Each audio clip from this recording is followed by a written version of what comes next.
Plainly, one of the biggest news items, or the biggest news item this week, is the American presidential elections. There was a report which came out from the Equalities Minister Harriet Harman saying that the impact of Obama winning the election would have a very beneficial effect on turnouts in elections and participation, particularly among black and minority ethnic communities. On the election issue, one of the obvious differences between America and this country is that their attitude to elections is considerably more exuberant than perhaps ours over here.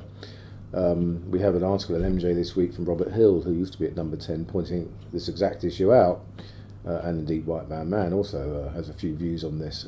It's fairly plain that the American presidential elections are very much a party, particularly this one, and our own elections over here, in contrast, tend to be rather downbeat affairs. I don't really see much changes afoot on that. I don't think we're ever going to go down the American road of being seeing our elections becoming carnival. I think the unfortunate interest over here is considerably lower. But I mean, having said that, the American elections were particularly unusual. Back to more local issues, and certainly local government issues.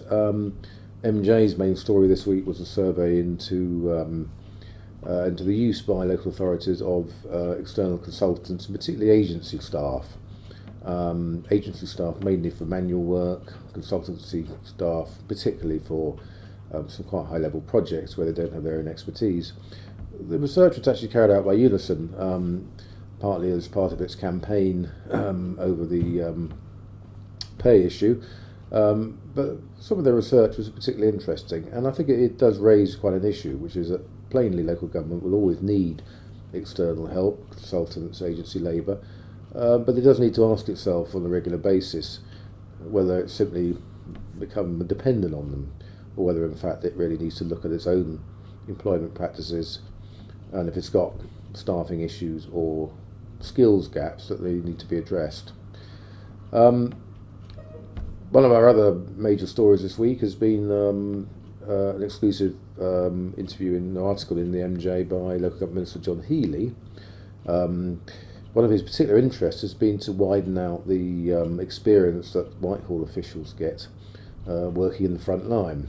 And he's done an article for the MJ this week in its new Whitehall supplement, Whitehall Focus, which actually looks and recommends that senior appointments in Whitehall should be dependent on the officials getting experience working in other parts of the public sector particularly, and he names local government as a classic one.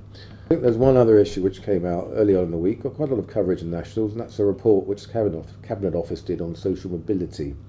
The government's been a little bit defensive about the fact that getting on in life is still very much determined by class.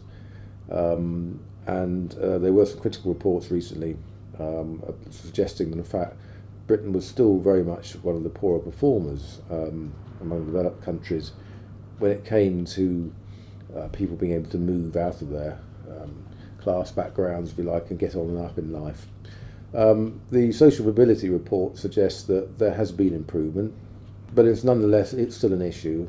A poverty issue remain major determinants of one's progression in life, and I think the jury is very much still out on that one. But I think those are the main issues this week. As I said, very historic week, and certainly be plenty to write about in the future. Thank you.